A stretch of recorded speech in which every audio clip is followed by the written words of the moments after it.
नमस्तुभ्यं। ओम नमः शिवाय। श्री शिव महापुराण कोटि रुद्र संहिता 7वां खंड का प्रथम अध्याय।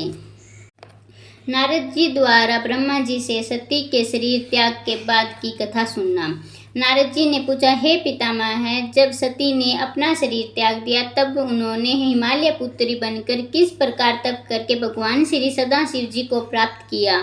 अब मैं यह कथा सुनना चाहता हूँ। श्री ब्रह्मा जी बोले, हे नारद, जब सती ने अपना शरीर त्याग दिया तब उनके शरीर से एक तेजमयी ज्वाला उत्पन्न हुई जिसका नाम ज्वाला भवानी हुआ, जो सबको सुख देने वाली है। उनका पूजन करने से मनचाहा फल मिलता है। कल्प वेद से सती के और भाग भी प्रकट हुए। नारद जी बोले, प्रभु, आप सब कल्प वेद के अनुसार सती चरित्र का वर्णन कीजिए और बताइए कि और कौन कौन सी शक्तियां उत्पन्न हुई। ब्रह्मा जी बोले, हे नारद, सती देवी जब शरीर त्याग करने जाने लगी तो उन्होंने सब देवताओं को संबोधित करके कहा, मैं अब शरीर त्याग करने जा रही हूँ। मेरे पिता सहित सब ऋषियों को कष्ट उठाना पड़ेगा। कोई भी बिना दंड पाए न रह सकेगा। इसके पश्चात भगवान सदाशिव जी महाराज मेरे वियोग के कारण दुखी होकर समस्त लोकों का भ्रमण करेंगे।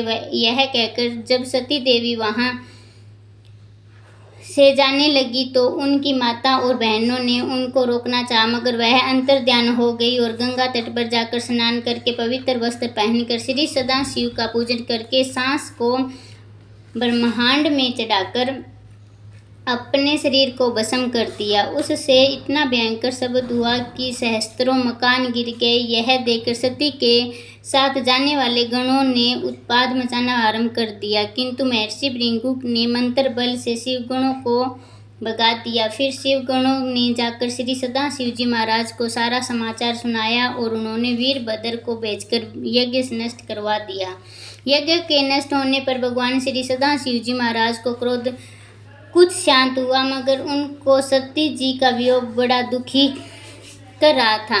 सदाशिव जी महाराज अत्यंत दुखी होकर उस स्थान पर गए जहाँ पर की सती देवी ने प्राण त्यागे थे। सती जी का शरीर भस्म हो चुका था, परंतु सदाशिव जी ने उनका दिव्य शरीर वहाँ पड़ा देखा और उनको देखने के साथ वह बेहोश हो गए। अतएव सदाशिव जी महाराज पर ब्रह्मा अविनाशी और माया से रहित हैं, मगर सांसारिक कर्म के अनुसार उन्होंने यह लीला की। जब वह होश में आए तो वह एक साधारण मनुष्य की तरह सती का नाम लेकर और गणों का वर्णन करके रोने लगे और सती के शरीर को उठाकर जंगलों, वनों, पर्वतों और समस्त लोकों में घूमते हुए फिरने लगे।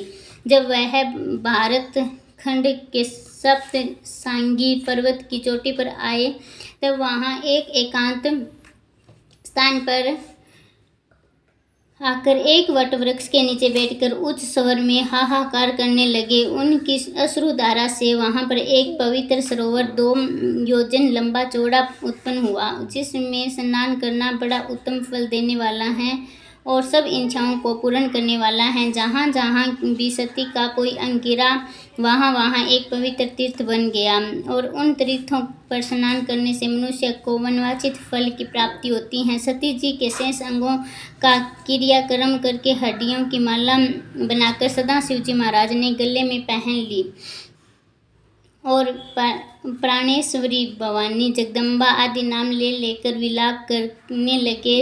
अब सती जी के अंगों में से जो पीठ उत्पन्न हुई उनकी कथा सुनो।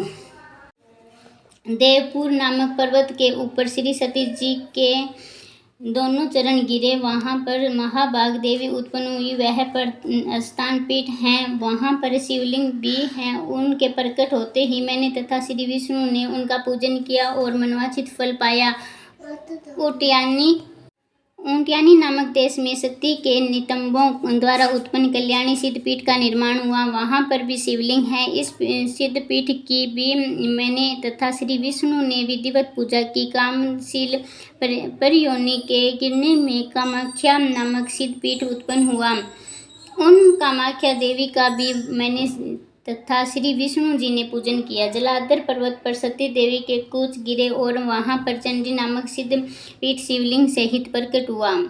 गंगा तट पर महामाया का एक अंगिराज उससे भाग्येश्वरी नामक सती अंगों के बहुत से सिद्ध उत्पन्न हुए।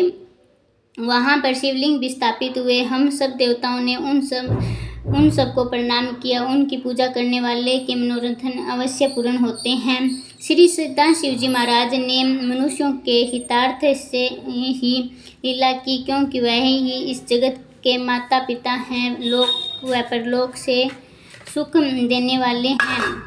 इसके पश्चात सती जी का जन्म मेनाक पर्वत के यहाँ हुआ। सती जी ने वहाँ बाल लीला समाप्त कर उनको धन्य किया। इसके पश्चात घोर तप करके भगवान श्री सदाशिव जी को प्राप्त किया। नारद जी बोले, प्रभु आप सती देवी के दूसरे अवतार की कथा मुझे सुनाइए। श्री ब्रह्मा जी बोले, हे नारद, जब सती भस्म होने जा रही थी तो उन्होंने श्री सदाशिव जी महाराज से वर मांगा था कि हे प्रभु, यद्यपि अपना यह शरीर त्याग कर रही हूँ, मगर आप सदा मुझ पर अपनी कृपा दृष्टि बनाए रखना और मेरा प्रेम भी सदा आपके चरणों में बना रहे। अब तुम सती जी के दूसरे जन्म की कथा सुनो। उत्तर दिशा में हिमालय नाम का एक बड़ा भारी पर्वत है। जिन दिनों की मैं कथा कह रहा हूँ उन दिनों वहाँ पर हिमालय नाम का एक राजा राज करता था। हिमालय बड़ा ही तेजस्वी, सर्वांग सुंदर, विष्णु का रूप और संतों का प्रिय था। एक बार सब देवताओं ने पितरों से प्रार्थना की कि वह अपनी रूप व गुणों की खान पुत्री मेनका का ब्याह हिमालय के साथ कर दें, इसी में सबकी भलाई है। पितरों ने देवताओं की प्रार्थना स्वीकार कर ली और उन्होंने अपनी मंगल रूपिणी कन्या का ब्याह हिमराज हिमालय के साथ कर दिया। उस विवाह में बड़ा उत्सव हुआ और भगवान श्री विष्णु जी सहित सभी देवता उसमें सम्मिलित हुए। जय भोलेनाथ। ओम नमः शिवाय। श्री शिवाय नमस्तुभ्य। ओम नमः शिवाय। मेनका के जन्म की कथा। जय भोलेनाथ। दूसरा अध्याय। नारद जी बोले, प्रभु आपने मेनका के जन्म की कथा नहीं सुनाई। ब्रह्मा जी बोले, सुनो, वह भी कहता हूँ। मेरे पुत्र दक्ष के यहाँ कई संतानें हुई थी, किंतु वह सब तुम्हारे उपदेश के कारण वैरागी हो गई थी। इससे उसको संतोष न हुआ तो फिर उनके यहाँ 60 कन्याएं उत्पन्न हुई, जिनका ब्याह उसने कश्यप आदि ऋषियों के साथ कर दिया था। उन 60 कन्याओं में से सवदा नामक कन्या उसने पितरों को दी थी। सवदा के यहाँ 3 कन्याएं उत्पन्न हुई, मेनका, धन्या और कमलावती। यह तीनों कन्याएं साथ ही धर्म स्वरूप भी थी। एक बार यह तीनों बहनें क्षीर समुद्र में भगवान श्री विष्णु जी महाराज के दर्शन, सेवा तथा पूजा के लिए गई थी। संयोगवश ठीक उसी समय मेरे पुत्र सनकादिक वहाँ पहुँचे। भगवान विष्णु ने समस्त देवमंडली के साथ उठकर उनका स्वागत किया, लेकिन यह तीनों बहनें भगवान श्री सदाशिव जी की माया से मोहित होकर वहाँ चुपचाप खड़ी रही।